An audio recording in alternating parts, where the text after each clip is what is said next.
So we are back another almost everything. Did I even intro the podcast last time? We just I don't think so. I think we just jumped right in. All right, beautiful people. Thank you for your time. Thank you for listening to almost everything from Life at Home. I am Doc Waller. I'm Abby Humphries. Yeah, we definitely did not do this in the last one. We definitely did not do that the last podcast. Maybe well, we can't figure. We're screwed now. We're screwed now. We just mentioned Jillian Gentile. I believe that's how you say her last name. Who we just looked at a photo of her. She is coming on board as a new on-camera host for Life at Home. She's going to be doing a show called what did I call it? Inboxed, where she's going to be talking about all things professional, all the craziness that goes on in the professional world, whether or not you are a 9-to-5er, you have a manager that you don't like, you thinking about quitting, you want to talk about getting a raise, you want to talk about interpersonal relationships in the workplace, just the stuff that you kind of think about Sunday night around 5 p.m. that has you kind of worried or just like, I don't want to go into the office. Yeah. This is a series that's going to make you feel better because we're going to be talking about all those really emotional human things that people in the workplace talk about. Like just go back and listen to the part of the podcast where Abby and I were talking about old managers. Yeah. This is a show that's going to give you some relief, but also tools on how to navigate that space because that'll be so good. You cannot think that a workout is going to handle full scope wellness. Yeah. It's going to handle parts of it. So when you work out with Life at Home, which I cannot wait to kick off, I got to show you. Okay. The space. I'm going to, no. I'm going to show you. I'm going to play Abby. The song of the promo that we're going to that's going to be. So when Life at Home comes back this summer, Life at Home is back. When Life at Home workouts come back this summer. So summer's official date is June 20th, I think, or June 22nd, right? That's when I'm targeting having free live stream workouts on YouTube. And we're going to run the free live stream workouts all summer in anticipation of our app launching in the fall. That's the goal. And I heard this song. This is the promo that we're going to shoot where it's going to show me, Abby. I'm hopefully maybe like one or two other instructors. This is the song I'm going to play. I'm going to let Abby hear it, but I'm not letting you guys hear it on the pod. Oh, exclusive. Here we go. Here it is. Insider exclusive. Here it is. I love that. Oh my God. I'm telling you. Imagine so that lit. lighting that I showed you, right? It is going to be fucking incredible. Oh, and it's going to be lit. like free workouts all summer. Let's get it. Wow. I cannot wait to shoot this. We're going to shoot this. Let's fucking go. This month or very beginning of June. So I just showed Abby I just played Abby the music that's going to play on our promo when we launch our at-home workouts this summer. Free at-home workouts, 30 minutes. And then as we do that, we're going to be building the other special workouts for Life at Home, the 5 minutes, the Pilates, the kickboxing, all the specialty exclusive workouts that you have to buy on the app, subscribe on the app for. So I just played Abby the theme music for that. I cannot wait. That's where so many things are going to start to gel together. That's still on. Okay. Yeah. Gel together with the podcast. Yeah. And Jillian, and there's another person I'm signing a contract with this weekend who's going to be the finance person. So young, vibrant lady who's going to be talking about finances. So we got the finance, we got the business, we got the podcast. Mama's Only is going to come back. So those of you guys who are enjoying almost everything from Life at Home, I want you guys to know, and some of you understand this, that Life at Home is not just a podcast. Yeah. We have just been breathing life back into Life at Home through the podcast podcast first. Yeah. Via the podcast. I've gotten a lot of people asking me about the workouts when the Really? workouts are coming back, and Okay. I got a little Pilates army now. So, Oh, because I was doing my like really janky ragtag in here with my laptop, oh, okay, stuff. gotcha. and Janky ragtag. and Is like that the name of the yes, Janky ragtag? that was the name of it. And I was doing it every Thursday morning, and I would have like anywhere between 5 and 12 people Mm-hmm. tuning in live Mhm. with me. Mm-hmm. And then I would have a lot of people asking if I could record them. Yeah. And I would, and they would not be good, but Yeah. just the audio, everything was terrible, but, but people really liked them. So I feel like once we can put the freaking incredible production behind it, and like, I'm so much better. I have the Pilates now, whereas before it was just the yoga. Yeah. It's going to be so lit. Our at-home workouts before will not compare to what we produce this time. Yeah. We will not go backwards. Yeah. We will not go backwards. Trust It's only me. up. Only up from here. Only up from here. So, speaking of, maybe that's the name of the pot. only up from here. Only We'll up from see. here. Well, unless something else comes up. I kind of True. like that. Put a pin in it. Only up from here. Put a pin in it. Speaking of, I wanted to ask you a question. This goes right into, that's so great. Body update. Okay. Give me a body update. How are you feeling in your body? Ooh, right? okay. I'll answer. Okay. Currently, I'm at kind of like a B+. Okay. But it's also a good B+, because my kind of A- went to a B+ because of rewarding myself. Right? I've been kicking my ass but I'm also kind of like what I said. I'm choosing not to do this chapter of Founder from a like a standoff, Yeah. not martyr, but lonely place. Yeah. I'm also allowing myself to give that. The great thing about being someone that has a regular, focused, routine workout plan, it's that when you do decide to give yourself some freedom, it's a compliment. It's an additive. People, when they say the cheat meal, it's such a negative connotation. Why would you ever call it a cheat meal when you have a sustainable workout routine? That is not a cheat. That is a reward. Right. The great thing about, and the reason why I wanted to give her kudos, what was it, Jenny Fit or whatever? It's that every week she'll show her and her boyfriend eating ice cream. Yeah. Yeah. You know what I mean? It's just like when we really have to understand that when we dedicate ourselves, or when we have enough discipline to have that healthy workout fitness routine, God. it is the open door to be able to say, babe, you want to go get pizza tonight? Yes. That's what this is all about. I have recently been thinking about that and feeling that so much, because I work out every day because it feels good for me.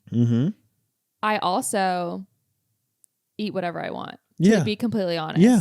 I do not restrict myself. Right. I don't count my calories. I don't count my macros. I don't do any of that shit. I eat when I'm hungry. I stop eating when I'm full. If I'm craving something, I'll eat it. I'm a stickler for ingredients and quality. But other than that, I just eat. I focus on whole foods. That's what I crave. That's all I ever want. I don't crave fast food. I don't crave greasy shit. Like I crave whole foods, and that's what I eat. And I love eating vegetables and, and it's so funny because, I talk to people and I feel myself sometimes being like, oh God, like, do I need to, watch kind of like the amount of calories that I'm eating and all this stuff. And I'm like, no, I don't, because back to your question of like how I feel in my body, I eat a lot. Like I don't even know how many calories I eat, but I'm eating. I don't miss a meal. But I have to, because I work out so much. I teach, like I'm burning calories. Like I need that fuel. It's not about anything else other than like I enjoy eating it and it keeps me going. It keeps my brain going, keeps me sharp.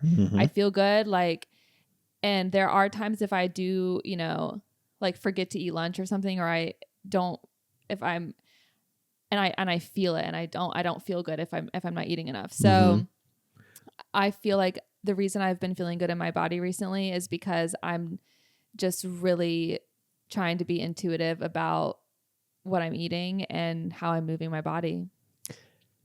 I love the fact that you were talking about whole foods and talking about how much you eat, because it is not the reduction that's the answer. No, never. It's the correction that's the answer. 100%. It is the quality of foods. Yes. When you really start to understand, and let me simplify it just a little bit. Let me simplify it. When you wrap your head around the distinction between bad quality foods and good quality foods, the answer is cooking. Mm-hmm. That's the answer. Yeah. Right? Because when you're using whole foods, it is not pre-prepared. It is not quote unquote processed. It is not packaged. It's also when you walk into the grocery store, what direction are you walking? Yeah. You know where the commotion and the sound, when it's loud over here because they got people behind the thing cooking and cutting and slicing and all that kind of thing. But it's quiet over here. Yeah, you need to walk on the perimeter. That's right. Yeah. We've talked about this before. Right. You can go down the aisles for like olive oil and that type of stuff, but the 85% of your grocery basket should be from the perimeter of the store. Right.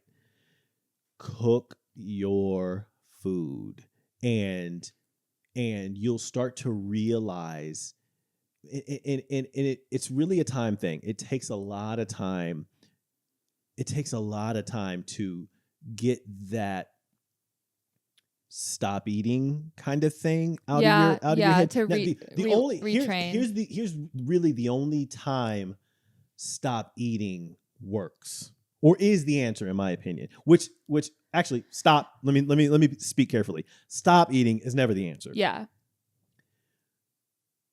When you've reestablished your baseline of your hardcore workout, meaning lifting heavy shit. Ladies, I'm looking in the camera. I'm talking to you too. When you've gotten to the point to where you know you are lifting a certain amount of weight or pushing your body a certain amount of times a week and fueling it to where you know that you start to feel like you're sustaining. This is now sustaining this. And then you watch and you're intuitive about your body for 3 or 4 months. Then you can calculate and say, I'm going to go here. That gives this a little bit more advantage. It gives that workout. It gives those deadlifts. It gives that sweat. It gives that hit a little bit more advantage, but you're not going here. Yes. Yeah. You see what I mean? Also, I will say for women specifically too, unfortunately, it's going to change on a weekly basis. Yeah. Because the week before my period, oh my God, I am so hungry. Like it blows my mind every single month. I'm like, how am I still hungry?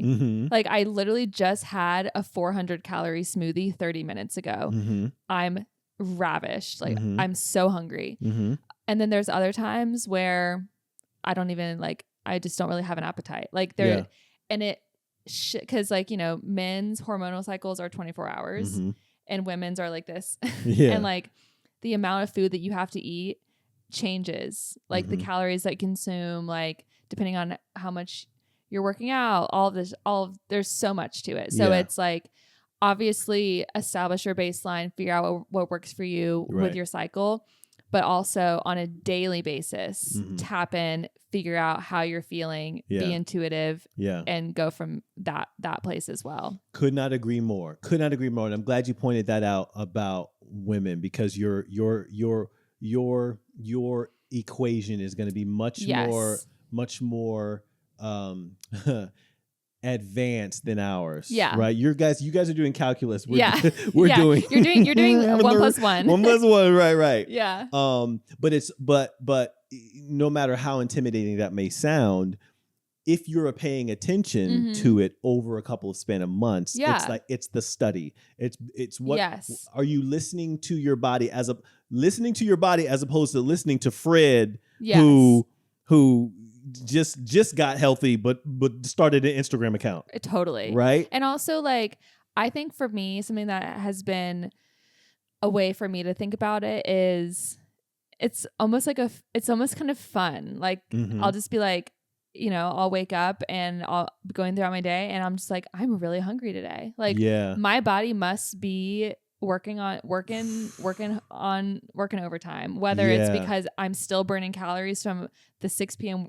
HIIT workout I did last night, or I'm about to get my period. My body's, shedding the uterine lining. Like, there's shit that's going on and my body's asking for food and I have to give it to it. Yeah. That's a great talk about relationships. That's the best, not the best. That's one of the most important relationships you can have is your relationship to food body. Yes. Right. You want to talk about a fucking pyramid. Yeah. That's the pyramid you should be. Yeah. Like, so you want a boyfriend that listens, right? So does your body. Right. Like, your body is saying, I need you to listen to what I'm saying. Yeah. Because I'm probably going to be, if it's this Friday, I'm probably going to be saying the same Friday the next month, right? Exactly. Listen to what I'm saying so we can establish the baseline. Yeah. And,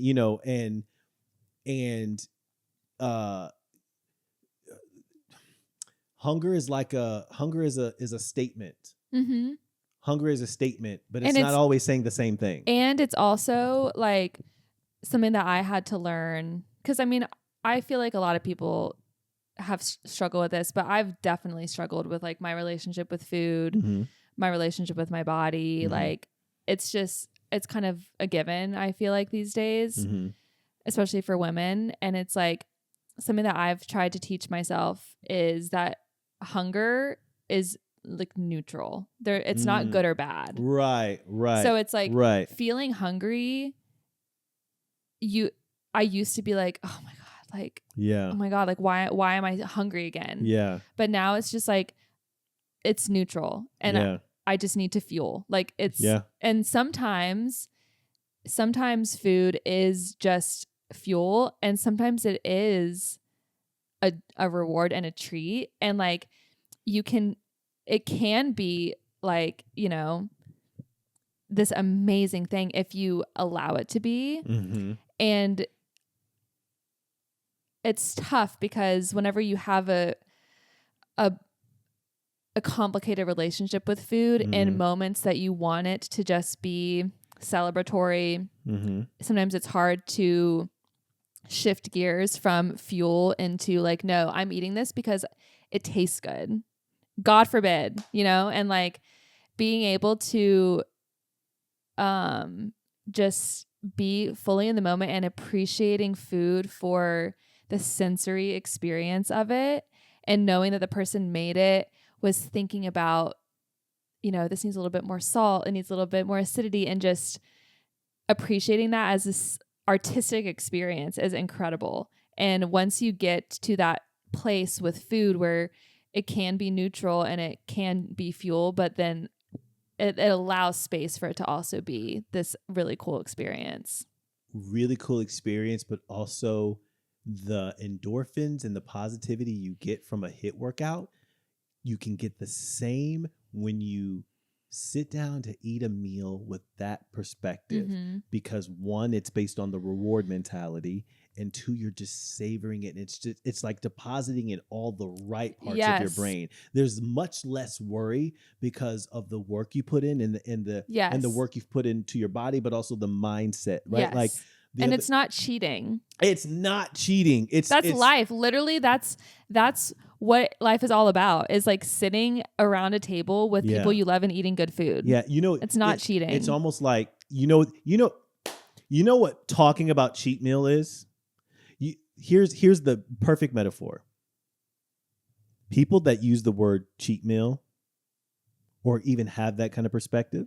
It's the same thing as working a 9 to 5 and feeling negative about vacation. Yeah. I Yes. don't want to go on vacation. I don't know what's it. You deserve it. Yeah. You go to ADP. There's a reason why there's 15 days of vacation time. You're supposed to take it. Yeah. Why else are you doing this? Yeah. Why else are you going to the office every single day dealing with fucklehead? Yeah. Right. That's fuck and knucklehead combined.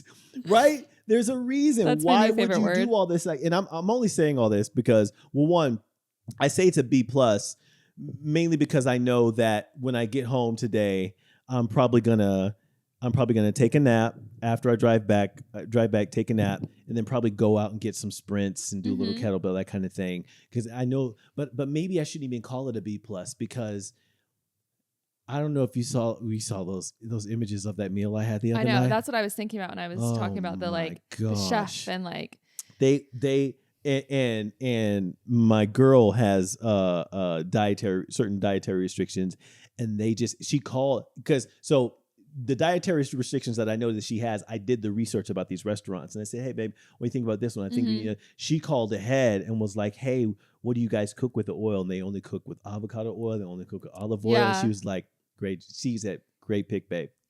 Which is so good when you spend time really, figuring out what's good for someone else. Went there. That dessert, they call it a cheesecake. The whole thing's made out of cashews. They call it a cheesecake. they call it a cheesecake, but it wasn't cheesecake. It was cashew. Cashew. Oh, see, I love that. Oh my! It was so darn good because she doesn't do dairy. And something else that I have to say too is like, don't be the type of person that's like, oh my God, cashew cheesecake, because there are some, I will die on the hill that gluten-free desserts 85% of the time taste better. I don't know why. I think it's because the flour they use makes it more moist. Okay. I prefer a gluten-free dessert, and it has nothing to do with the fact that it's gluten-free. I love gluten. I'm not gluten intolerant. Right. Like, it makes me so mad when someone is trying to quite literally yuck my yum whenever I like something and it just happens to be like an alternative. It's not even necessarily healthier. It's just different than, and then people are like, if it ain't broke, don't fix it. Yeah. But you ask them, have you tried it? They go, no. Right. Yeah. It could be like, you might actually like it better. Yeah. Let me tell you something. That's so funny. Ramon, shout out to Ramon when he was our waiter. Dope waiter. I said, dude, I don't even like cheesecake. Yeah. I will destroy 3 more of these. It was so good. It's funny because Caleb, I've recently learned, and we haven't even talked about this, the fact that I've identified this specifically. Caleb is obsessed with like this very specific type of very healthy dessert that it's not even worth getting into, but like, so I made like a homemade version of this. It was extremely labor intensive, and he like just destroyed it. I was like, okay, I'm not going through this again. I also really liked it, but he was just could not stop eating it. And so I found kind of like a store-bought healthy version from a good brand, and he loves it. But I feel like, maybe a couple years ago, if I would have been like, do you want this dairy-free, seed oil free shit, all that, he would have been like, what? But he loves it because of time spent. And he found a girl that he knows is making him better. Yes. So and he trusts me. And something that I used to tell him whenever we first started dating is like, I would make him food, and almost like a chef on Top Chef would.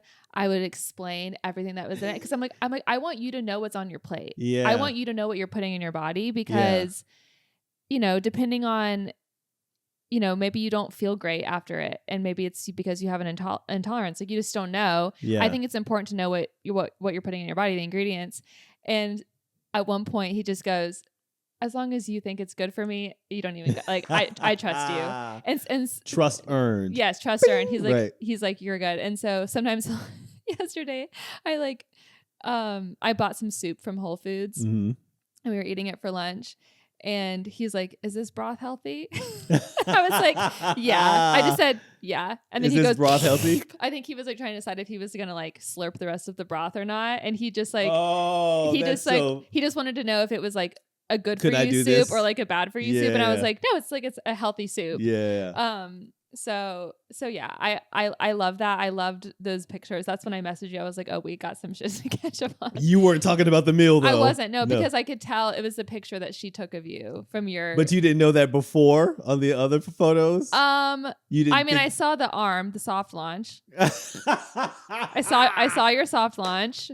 It's nothing's getting past me. That's funny. That and then I saw it on your side. I was like, okay, she took that picture. That's so sweet. Yeah, that was fun. That was great meal, guys.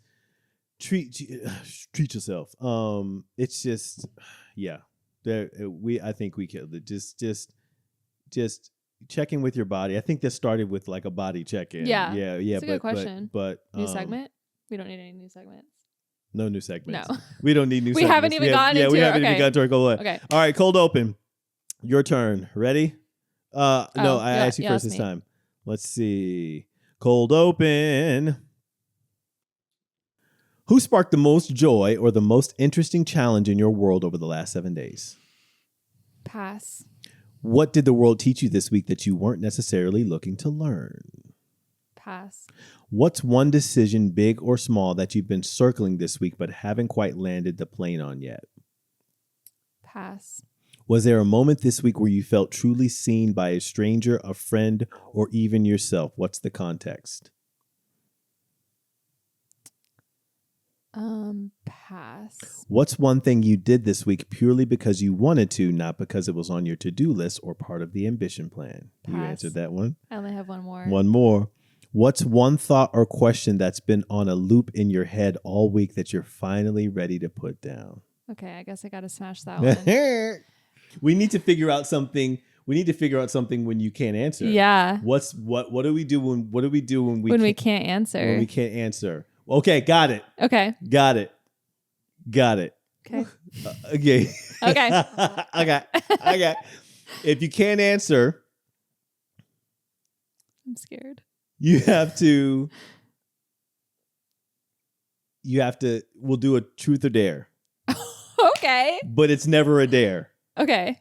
Truth or dare, never a dare. Truth or truth? Truth or truth. Okay, truth or truth. Truth or truth? Truth or truth. Is there something you're doing right now that you wish you weren't doing? Oh. Yeah, for sure. Okay. Are you okay talking about it on the podcast? Yeah. I'm just trying to decide. There's a couple things. I'm trying to decide I would say I am. Like, what's the thing that you really know you should dump, like get rid of, stop doing? Yeah. It's like really bad. Like I'm so Abby, addicted to my phone. You what? I'm so addicted to my phone. Abby. What? You don't that's not you. Well, let me say. What do you mean that's not the answer you wanted? No, that's not what I'm saying. I'm saying that's surprising to me. Oh. Yeah. Yeah, and that's why I need to stop. Cuz it's taking me away from who I want to be, you know? Like you're too much of a high caliber person. Exactly. It's bringing down my vibration. Yeah. Too much of a high caliber person to not want those other calibers, because somebody like you, if they can get a handle on that, I know your potential, right? Exactly. Now the funny thing is, last podcast you said something about, people that are on social as much as both of us. Yeah. I was like, no, I don't know. Chronically I don't know online. if I'm honest. Huh? Chronically online. Yeah, I'm not chronically online. I'm not chronically online. Okay. I'm a founder of a company. Well, see, that's the thing too. Sorry, you do all those things. You don't know. Yeah. I mean, I think it depends on, when I say chronically online, I do you take it into the bathroom? Yeah. Sometimes I do too. But sometimes I'll tell myself, don't really. Yeah. Really, dude. Yeah. Okay. Yeah. I would say when I say chronically online, that term mostly I identify with being like, if I'm able to talk to you about stuff that's been talked about online and we both know about it, whether or not it's like the amount of time you spend on social media and more about just like you're kind of up to date on the trends and shit. You know what I mean? Yes. But so I will say I don't scroll on TikTok anymore. Okay. Because I don't know how I would do anything else. Like TikTok is its own beast. There's 2 questions that will really, really gauge the craziness. Okay. You ready? Yeah. And this is a micro start to the question. Okay. Is your phone in your bed when you wake up? Is your phone reachable? It's on my nightstand, yeah.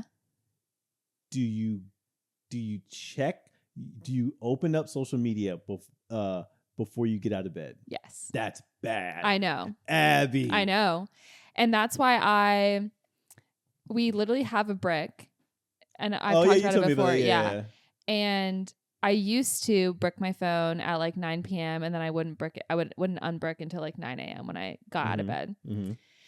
And I don't know. I'm just like, I think it is because of one of the accounts that I manage. Yeah. Is I do feel the need to check that constantly. Like analytics or comments or. Yes. And like we're getting a lot of,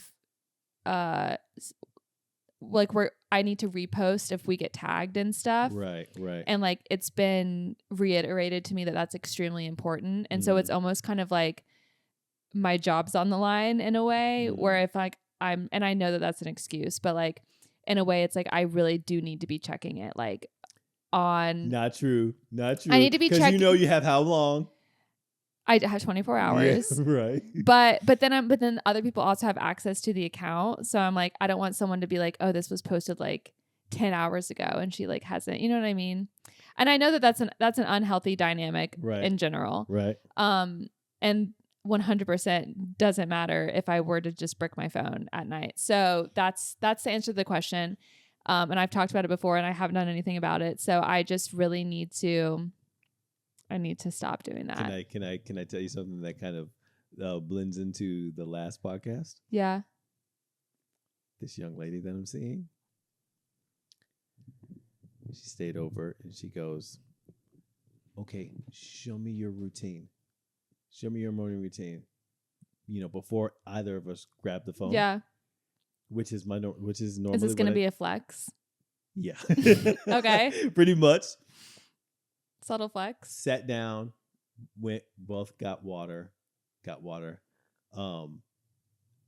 Both stretched. Sat down. I grabbed my word search. Oh my God. Wait, I grabbed my word search book. She sits down, puts her legs up on top of me, puts her arm around me. We do the word search together. That's sweet. We do the word search together. It's very wholesome. Abby, she's like, that's very fucking wholesome. Wait. Meanwhile, I'm like in my bed, let me tell you, scrolling, this just is doom scrolling. One of the best feelings I've ever had in my life. When we're doing it, we're almost like I'm gonna beat you. I'm totally gonna find these better than you, and just like you're doing it, and I'm just like kicking her butt. Yeah. And you're in my mind, I'm like, oh, she's really not that interested, kind of a thing. Yeah. She's just showing that she appreciates it, and then she goes, found one. Boom, boom, boom. Yeah. Oh, that's so and then I said, okay. She's like, well, what do you do next? And I said, well, I do my box breathing. So we put it down. We sit at I cannot. You guys are insufferable. We sit at the edge of the thing and we do box breathing for like 5 minutes.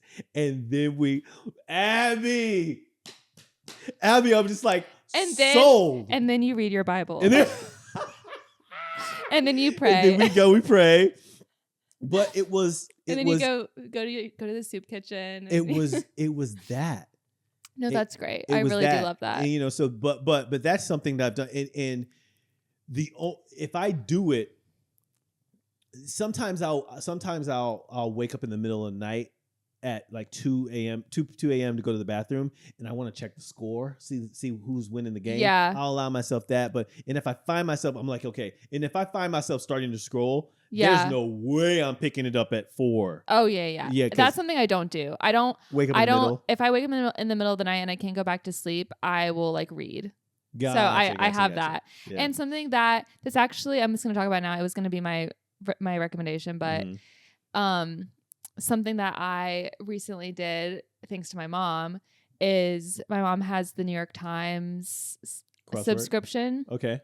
And I don't know if she pays extra for it or it's just like a thing now, but it's like a family one. And so she just gave me access to, and so now I have, and I don't know why I've never paid for this because I've thought about it so many times and it's not that expensive, but now it's like opened up this whole new world for me. So the other morning I literally like pulled up the New York Times and like read the front page of the newspaper because they have like the PDF that you can read. Yeah. So I read that, and then I've already cooked 3. I got the New York Times recipe app. And so I've already cooked 3 things from, I have some cookies. I'll give you one before you leave. I saw those. They're ginger brownie cookies. Really good. Okay. And they also have the games. They have the New York Times games. And so Caleb and I used to do do them every night. Yeah. They have a mini crossword, a MIDI crossword, and then the full crossword. Yeah. And then they have just like a bunch of other games similar to kind of, whatever word search. And so we used to do it every night before bed, and it was like a fun little routine, and then we just got away from it. But now we have access to all of them. And so we've started doing that again. So I feel like that can kind of be my solve for this, is like if I feel the urge to pick up my phone and do something, I can just go and just do like a New York Times game or something like that. Because if you solve the morning thing, then it's not, then you don't feel so bad about the day. Like if you solve the morning and the night thing, right before bed, it's like 30 minutes before bed, put this motherfucker over here. Yes. Then throughout the day, it's just like, well, it doesn't matter because I had a win. I had a win. Yes. Right, and that's how it starts. Yeah. And the worst one is the morning. Yeah. Because it's almost that's how like you're starting your day. You feel like shit. Yeah. Yeah. I literally, honestly, that was yesterday morning. I picked up my phone and the first thing I see was a comment shitting on me. Oh my God. And I literally had thought, I was like, why did I start my day like that? Yeah. It was a terrible way to start my day. Someone just being like, you suck. Yeah. So which really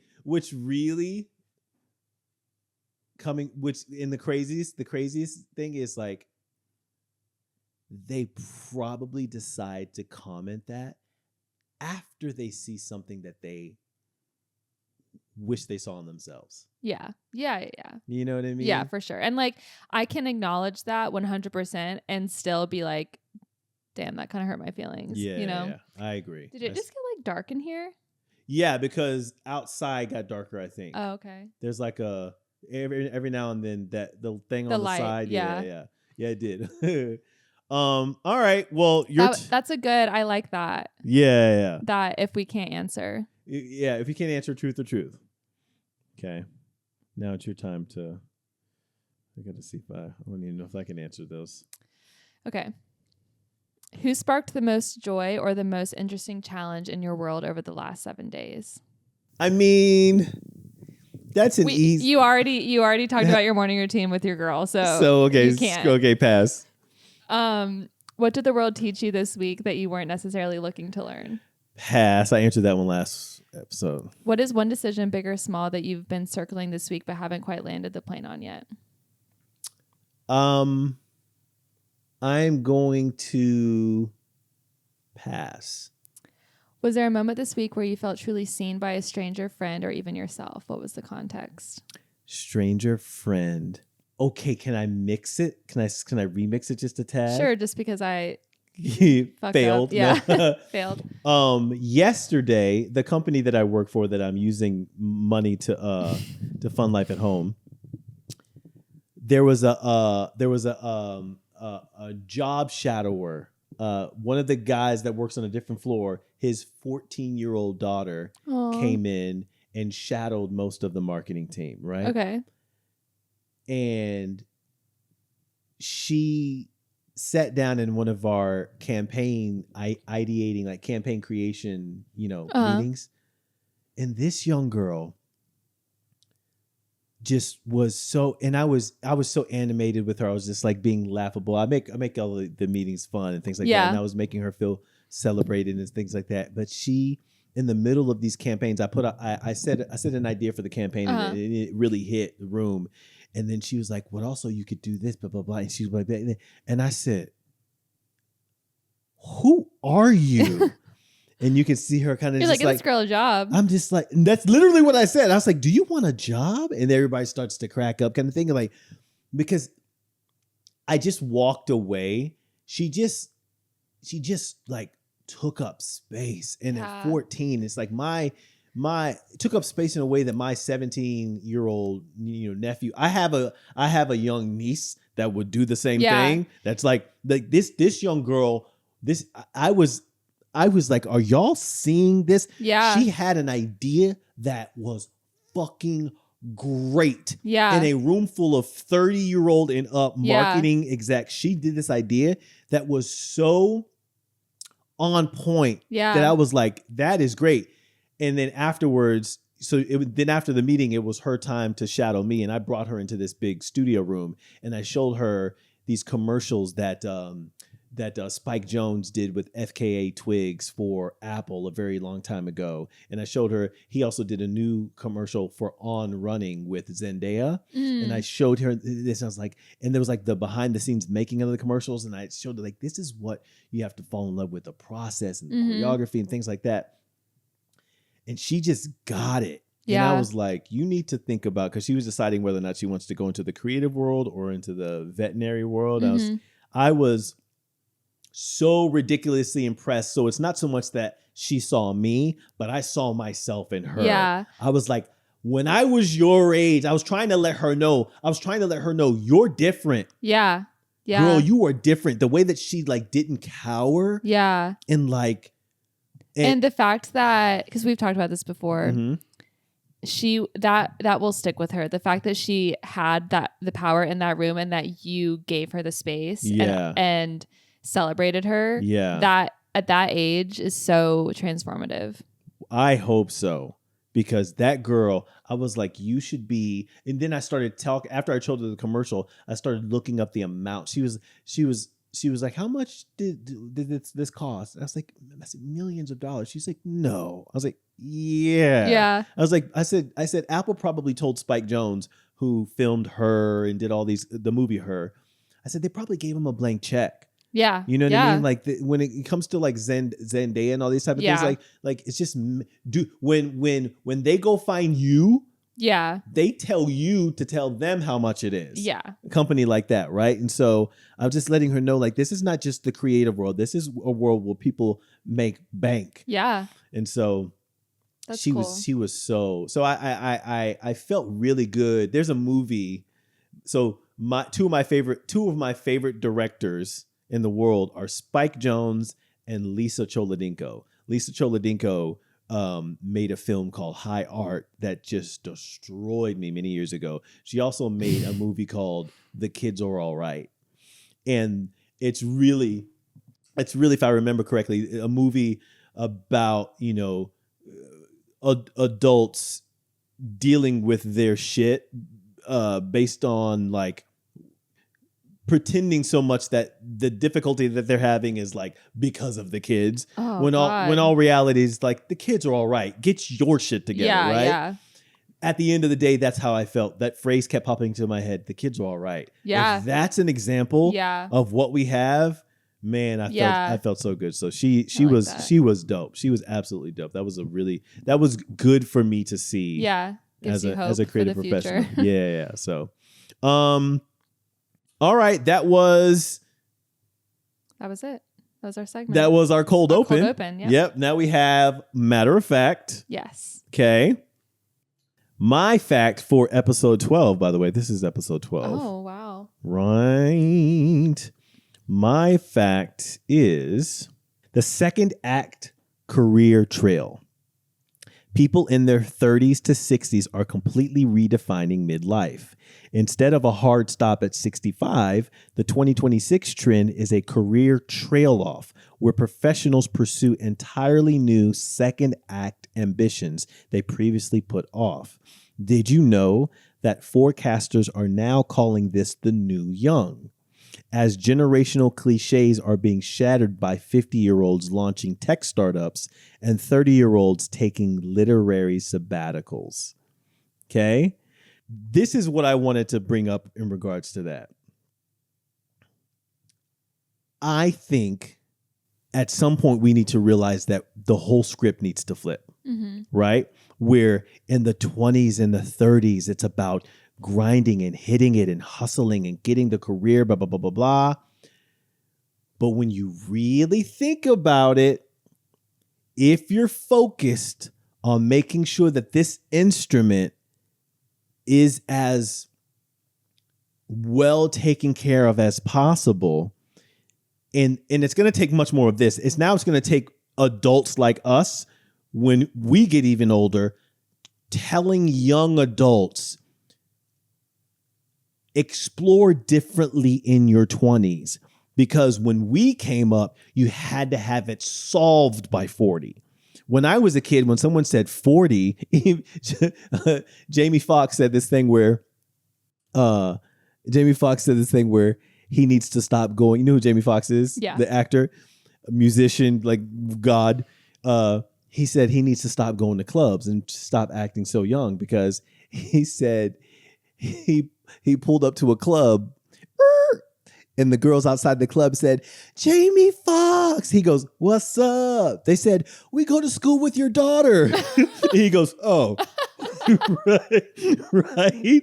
Then he's in the club and the girls were all on top of him or whatever. And then it's like, how old are you? And he goes, 49. She goes, oh my God. She said, can't you die from 49?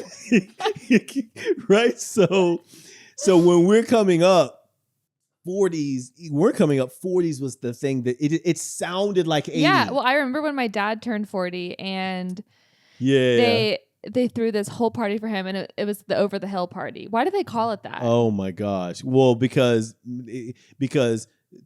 it's halfway to 80. And then you die? And right. That's not like, I remember being in his office after the party, and there was this balloon in his office that said over the hill. And I remember being like, why?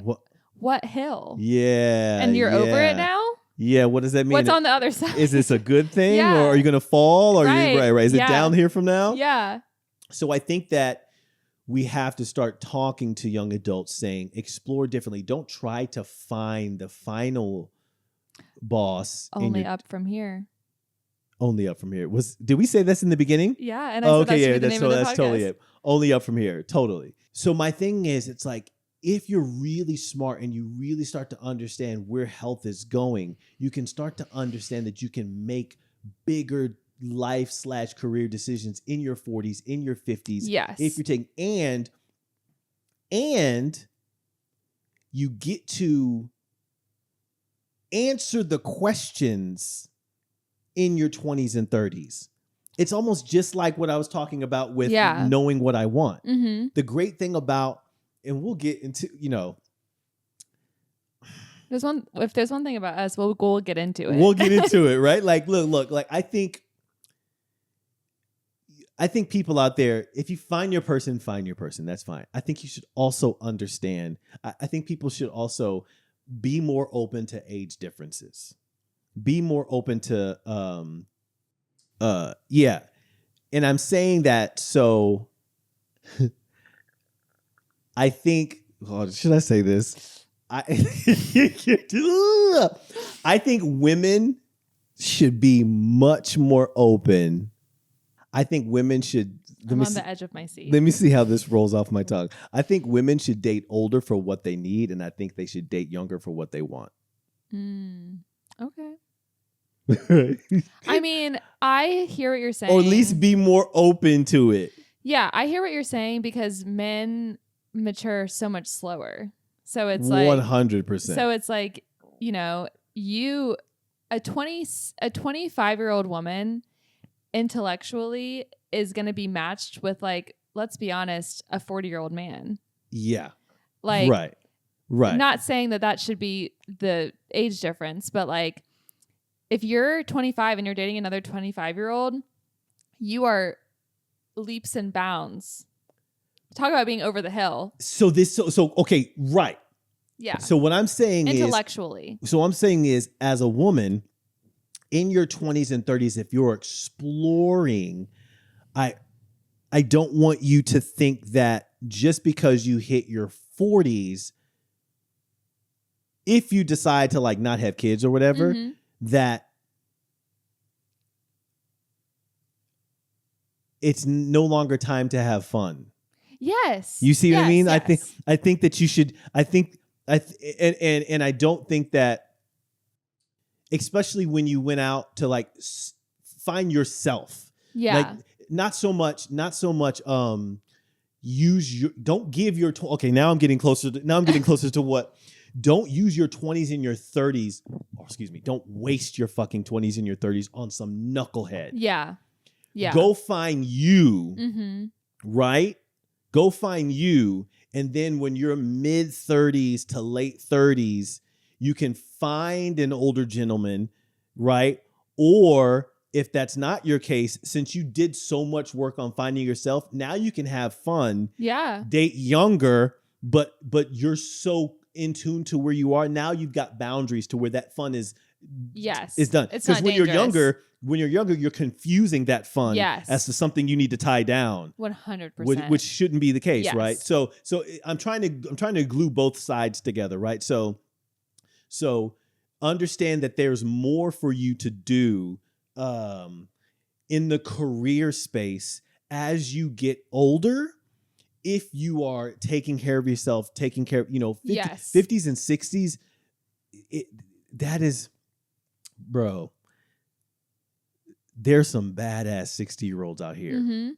There's some crusty motherfucking 60-year-olds out here. It's your choice. Yes. Outside of disease, outside of things that you can't handle. Yeah. It is your choice. Yeah. 65-year-old, there's some hot, gorgeous, intelligent, 65-year-olds that have their shit together because they took care of your taste. Yes. And then you can look to the left and see somebody at the same age that looks 20 years older and their body's broken down, 50% more. So career and personal life wise, this whole second act can be great for people who are willing to do the work that allows their body to still be present and active in that moment. And then on the personal side, and the reason I said women, because whenever you see the dude dating a younger person, nobody says anything about it. Yeah. But when you see a woman dating a younger person, there's always these like behind the door conversations and things like that. I'm telling women, fuck all that conversation. Yeah. If you wanted to search yourself during your 20s and your 30s, and then you've got these great business professional plans, but you want to have a little fun, I'm saying have your fun with these younger dudes.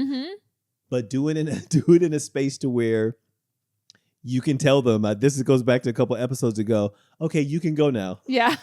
You know what I mean? So I think that reminds me of Samantha from Sex and the City. Yeah, right.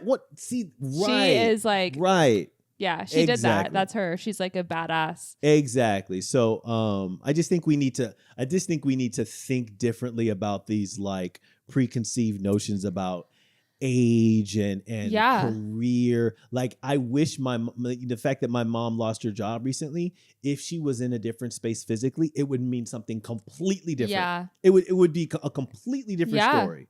So I feel like I've seen so much of that.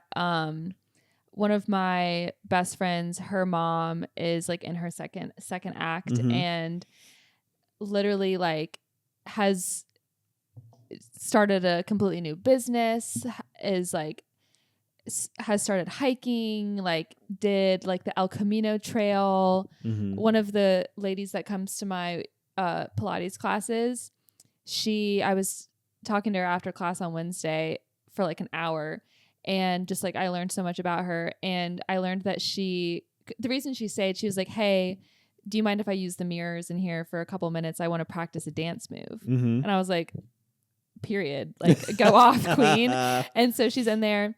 And I was like, what dance move? Like, what's this for? And she was like, oh, well, I joined a dance group. Like, I take a clogging class.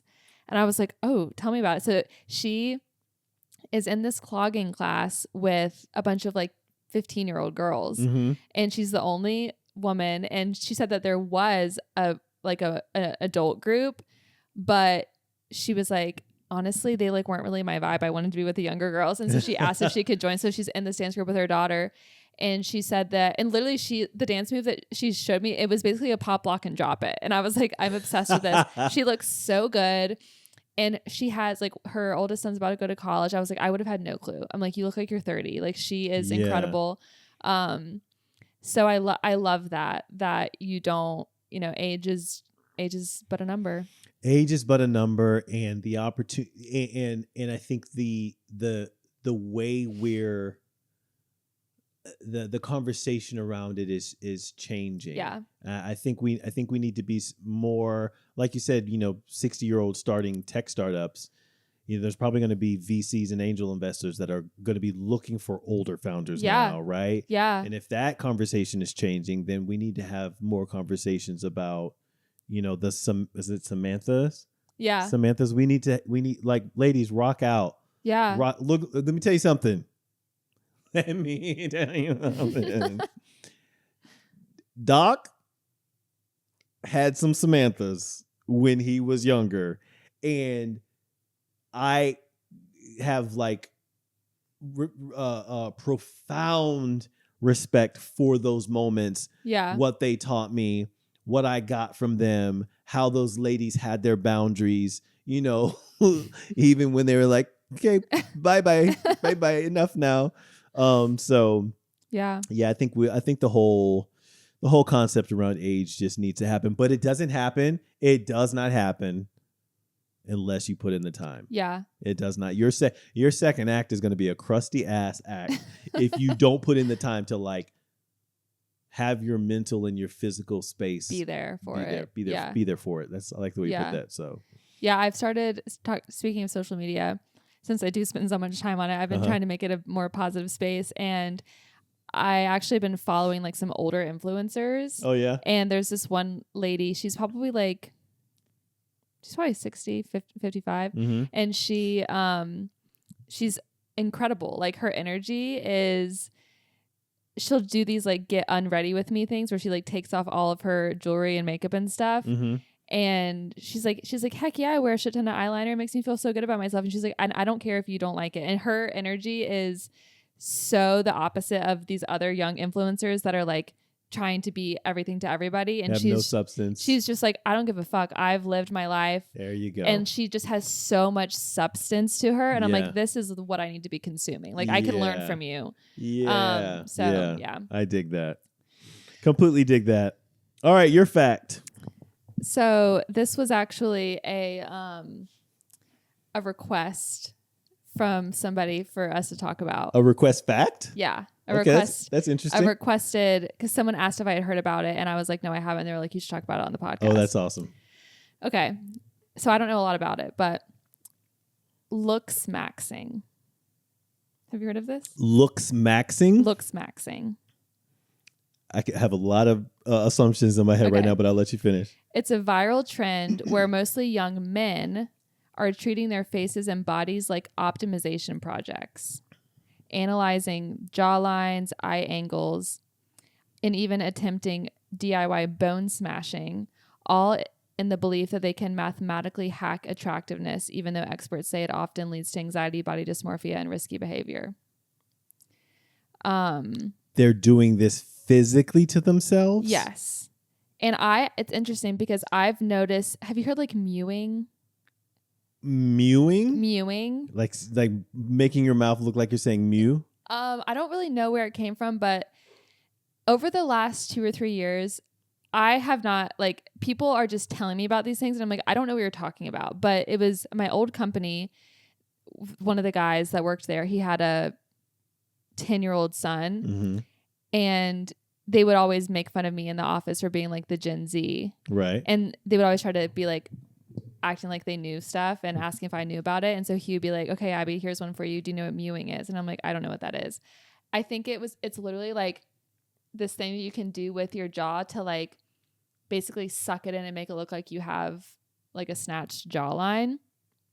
And it's called kind of, yeah. And then I think there's something that do not quote me on this, but something that mostly boys, and it's weird because it's boys, are like doing this thing where it's like there might even be like a little thing that you do kind of like this, like with their hand, like with their hand to be like, I don't know, I need to look into it, but yeah, I'm actually just gonna look it up really quick. Do you know what I'm talking about? I think I've seen a very, very, very popular person's son do this in all of his photos. Okay, then yeah.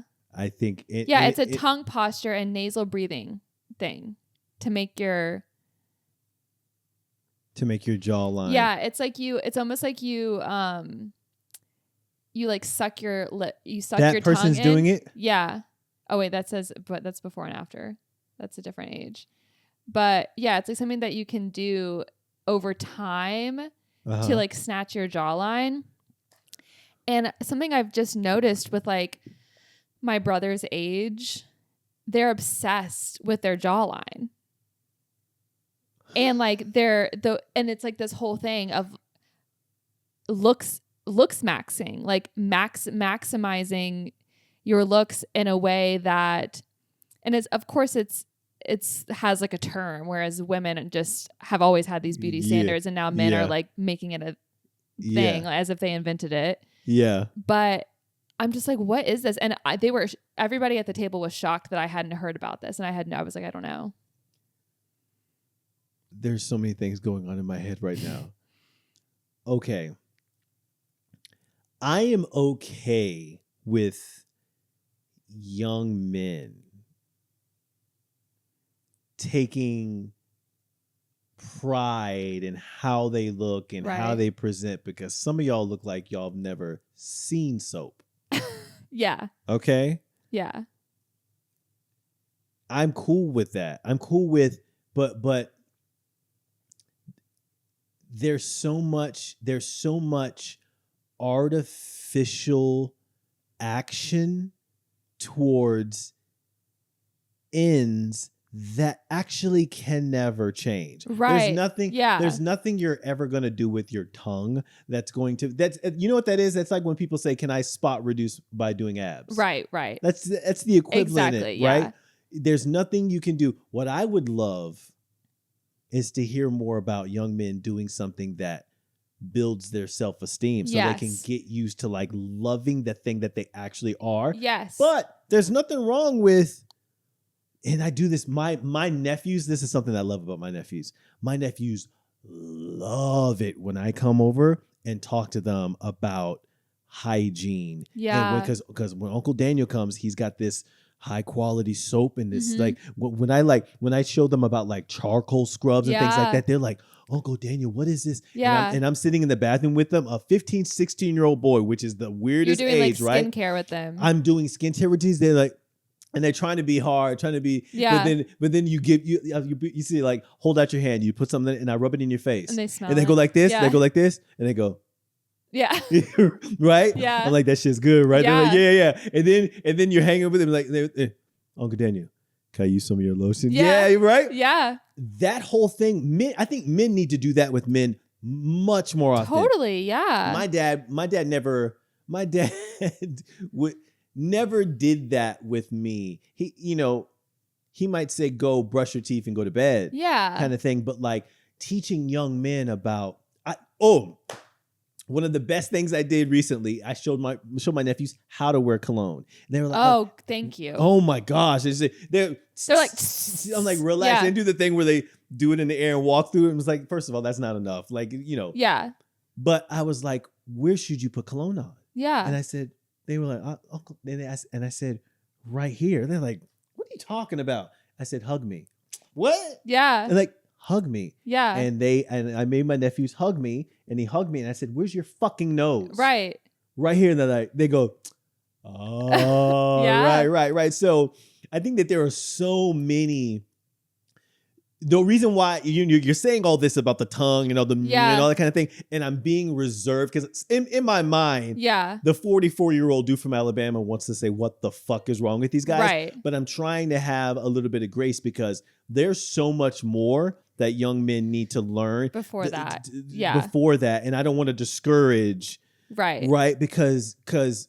Yeah. And I think that's I didn't have any plan for where to take this conversation. I'm glad you took it there because I didn't. No, but I'm glad you brought that up because it's like my thing is when you're talking about being in, like, honestly, just being in the bathroom, like I have so many memories of like my mom, like, you know, being in the bathroom with my mom and she's like straightening her hair. She's blowing out her hair. She's, you know, doing mascara. And I'm like, I was watching her and she was teaching me things like, you know, showing me how to shave my legs, like those types of things. And it's a lot more of an intimate, like mom-daughter moment that women a lot of times have more often than men. Whereas a lot of times it's like, here, go do it. Yeah. Literally brush your teeth and go to bed. Yeah. And it's very private. And so men are like, I'm not saying that women don't have these moments too, but like, you know, young boys standing in the bathroom looking at themselves being like, what's going on with my body? They have so many questions. Like they're not talking about it with each other. 100%. Women, like, you know, it's almost women at least we have each other to be able to kind of confide in and like talk about our periods and all this stuff. Whereas I feel like boys are just thrown to the wolves and they're not given any resources or tools on how to figure out their hygiene, their self-esteem, what's going on in their bodies. And so it's so private and that's where bad things happen is in the dark. 100%. When I was coming up, it was like, if you're in a group of 7 dudes, don't bring it up because the objective is to crack on somebody, right? Yes. And everybody's like, and then you get along with one of them. It's like, well, so what is, how do you, like that kind of thing? Yes. The great thing that I see. It's always like when the lights go off at a sleepover. Like for women, like for girls, that's how it would, like, that's when we would like whenever we didn't have to look at each other anymore. But I feel like boys, it's so different. I don't know. Yeah. One thing I look at my nephews now. One of my nephews is a freshman in college, and my other, you know, I would over the summer I stayed with my mom after I left Charlotte, and I would take my nephew to pick my nephew up and take him to school every single day. And on the way back, I would stop to go get some food for dinner or whatever. And he goes, Uncle Daniel, you mind can I get some face wash? Can I go get my face wash that I like? I'm like, absolutely, man. Like young men having a brand that they like, but he said, I think he says like, it's kind of expensive. And I said, good. It should be good. You know what I mean? And like, as opposed to getting that sugary ass suave over there that tastes like bubble gum or it smells like bubble gum, like having some appreciation and then like going into and owning it. Yeah. Going into the room and like seeing them lay out their things. And now young men are doing things to where they, you know, they're taking care of their dreads and they sleep with bonnets and shit like that. I love. I absolutely love all that. But you know, that to me is the quick fix. Yeah. Let me do this. Yeah. That is the looks maxing and all of this is the, what's the word? It's the output. It's the problem that everything we just talked about created. That's why we're there, is because we haven't talked to boys about looks and hygiene and confidence and all of that stuff. And so now they're resulting to this quick fix, super body dysmorphic, extremely toxic, very dangerous behavior because they don't have the tools. Just the name of it. Yeah. Maxing. And it's interesting. My sister read this book called, I want to say it's called like Boy Mom or something about that. And it's this whole, I actually kind of want to read it. I mean, she is a boy mom, so it made sense for her to read it. But she was explaining it to me and just how even like the books that are targeted towards little boys versus little girls and obviously the boy books are about construction, but it goes beyond that, because in the book, the construction vehicles are always very masculine, and their objective is to fix something, and whereas and there's no talk about feelings. It's very, there's an objective, action oriented. Yeah.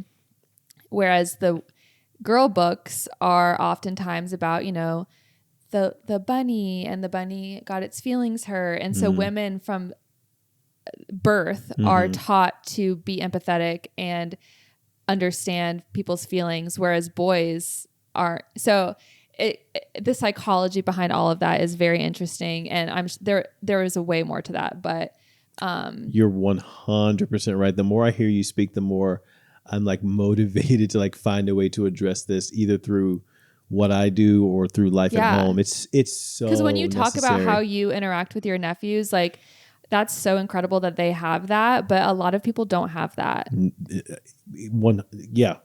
It's most boys don't. It's an epidemic when it comes to. It really, really is. And the fact that because whenever they were talking about it last night, the looks masking, I was like, I don't know what that is. And then when I looked up, I was like, oh, this is just with boys. Yeah. Like girls are doing their gua sha and whatever, but that's like Chinese medicine, and that's actually okay. Yeah. But yeah, it's sad and interesting. I love to see men, like when they're doing their kind of look of the day, when they just set one of my old guys from my old company, and he sets the phone down, just look and just like appreciate what he's wearing today. Like, I love that. Like men can take more care, or with and they're not being made fun of as much anymore for caring about their style. 100%. So I'm so glad you brought that up. That's so necessary. You can thank our listeners for giving.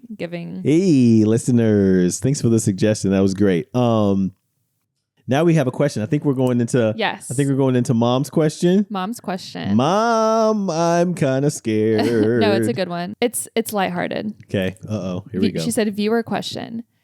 What are your top 2 or 3 most memorable television theme songs? Oh gosh, that is such a great freaking question.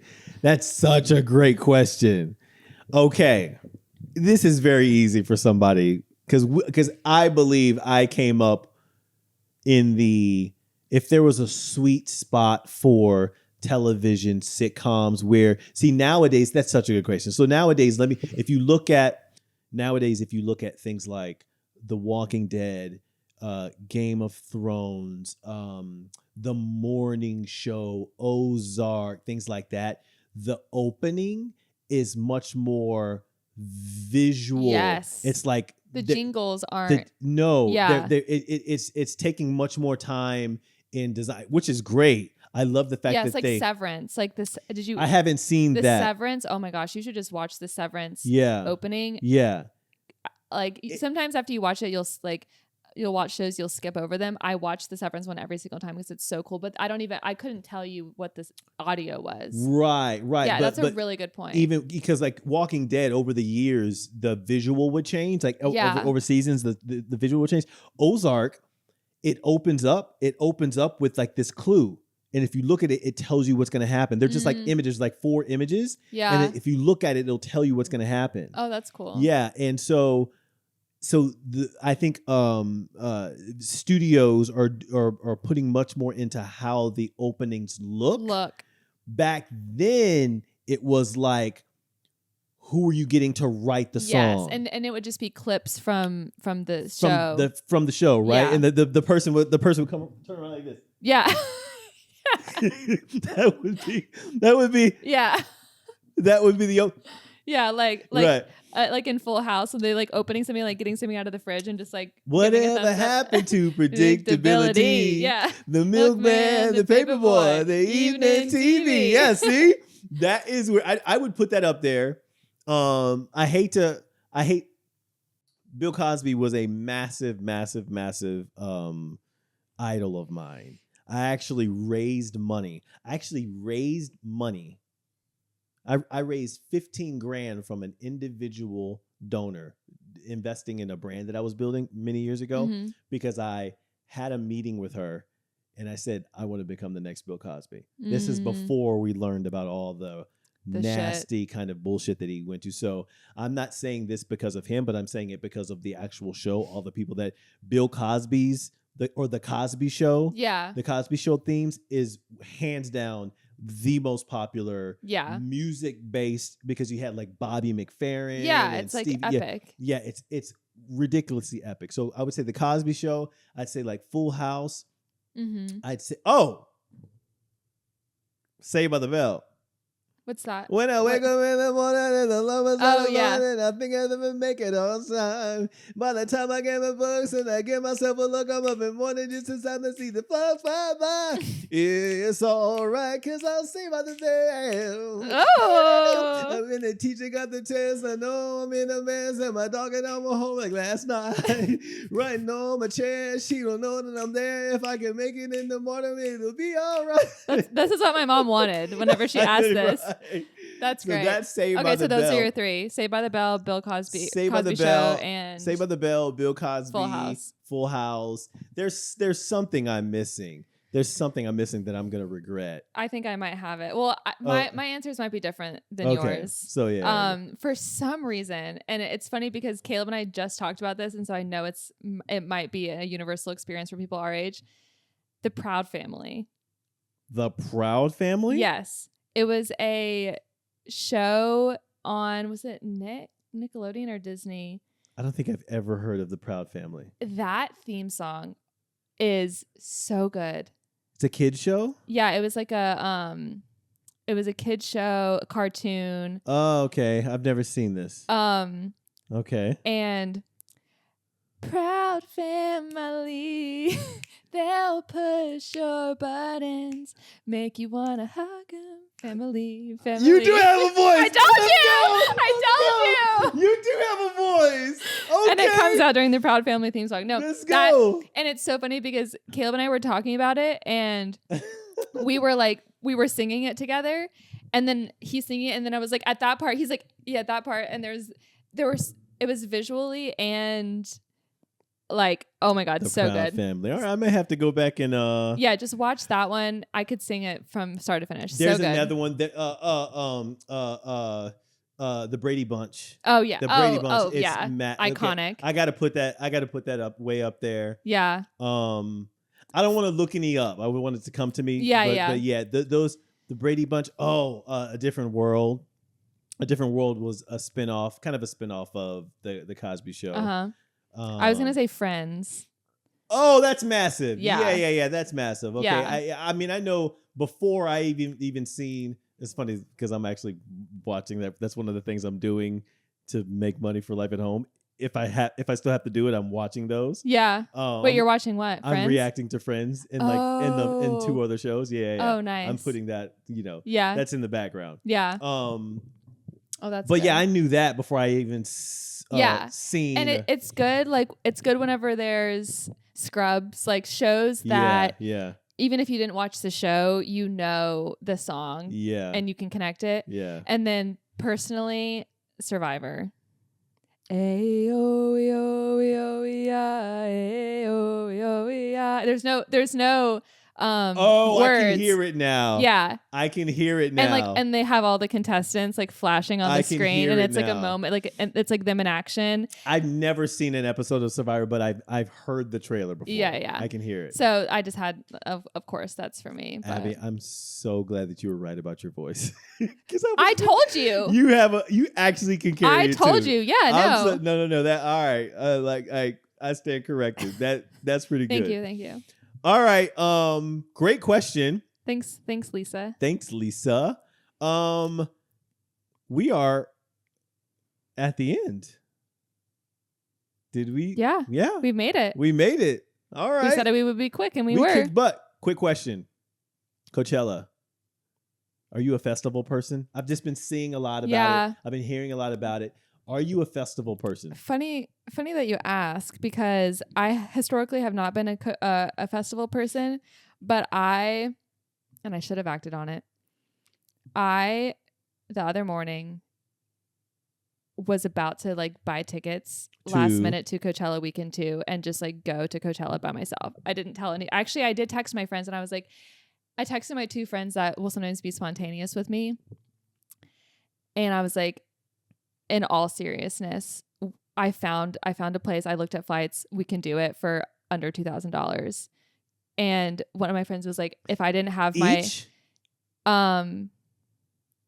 Oh, well, yeah, probably each, yeah. Well, the tickets weren't that expensive. I can't remember exactly what it was, but like we could have stayed in Palm Springs for like 4 nights, gotten a direct flight and the Coachella tickets for like $1,500 or something like that.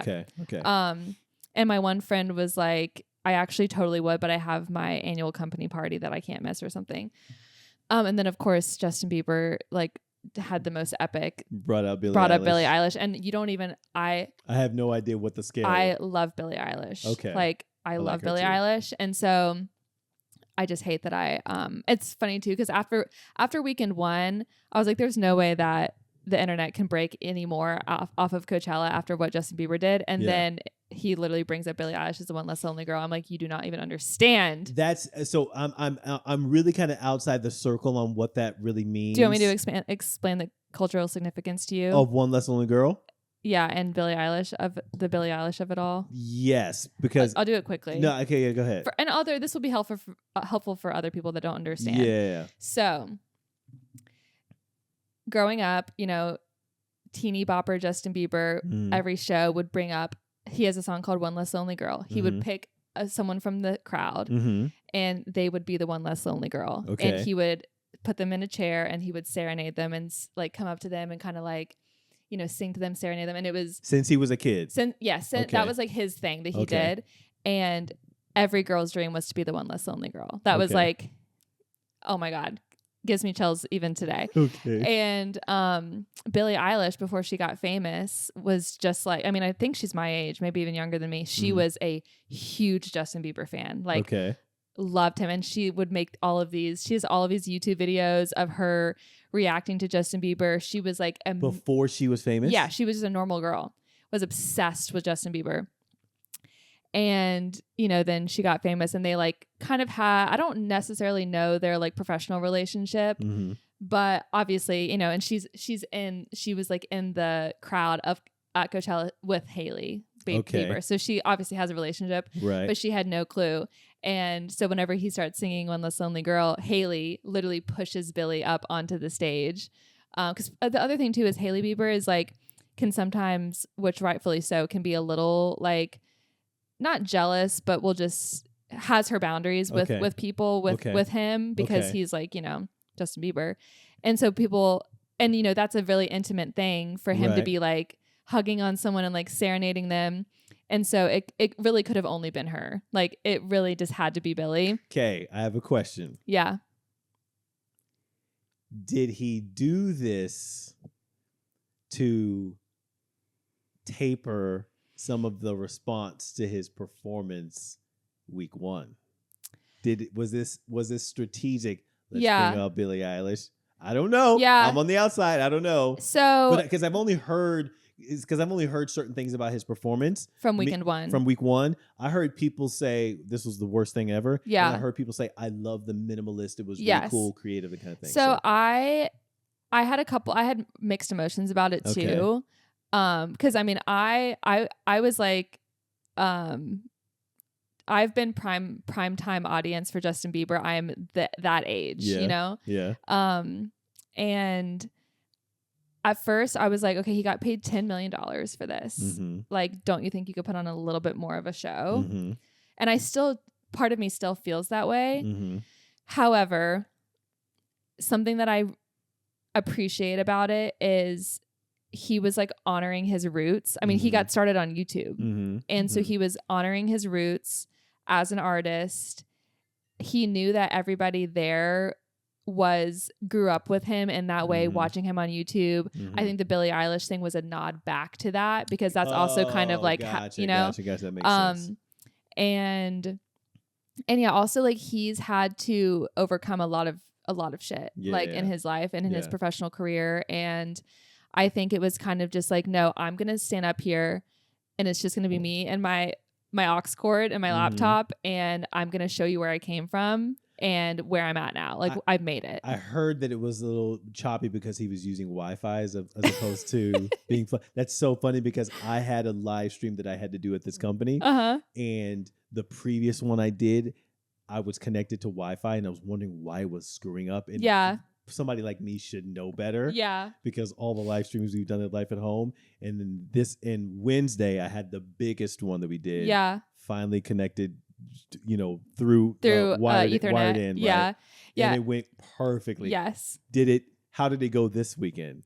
I think he did I don't think it was as much with the laptop the second weekend. He learned a little bit. Yeah. Also, like, to be honest, I haven't even watched the full performance. Okay. I'm so obsessed with him. It's like hard for me to watch, to be completely honest. And he there was one other thing I was going to say. Oh, I saw this funny thing about they found Katy Perry in the audience, and she was like, "Thank God he has YouTube Premium, so that we don't have to watch the ads." I thought that was really funny. Someone said that. She said that. Yeah, Katy Perry said that That's when funny. He was doing it. So yeah, I mean, I feel like could he have done a little bit more with that 10 million? 100%. Yeah. However, I feel like he put on the show that he wanted to put on, and yeah. From what I see, I'm on the outside.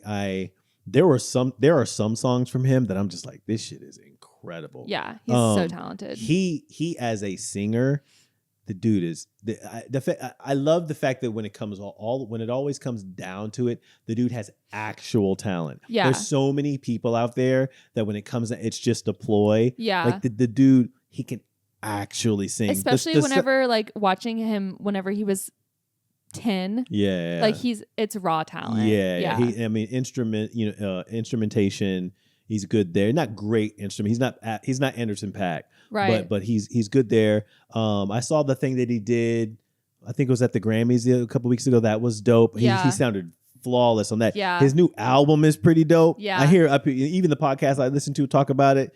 That new album is really, really good. So I like the fact that when you peel back all the layers, the dude makes great music. He's very talented. And talk about someone who's done the work. He has been through it. Yeah. And his song right now that's going viral, Everything Hallelujah. Mm-hmm.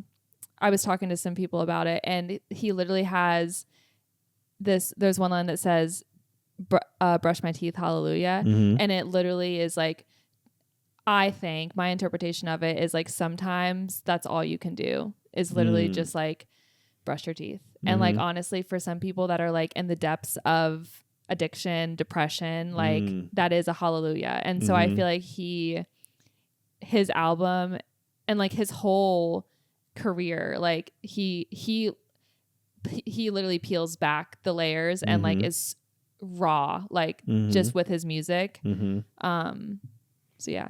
I can appreciate him. There's some people that I'm just I'm never giving the time. Yeah. I can't say that I'm a fan, but I appreciate. You appreciate it. Yeah. Yeah. 100%. So, all right, we're at our last segment.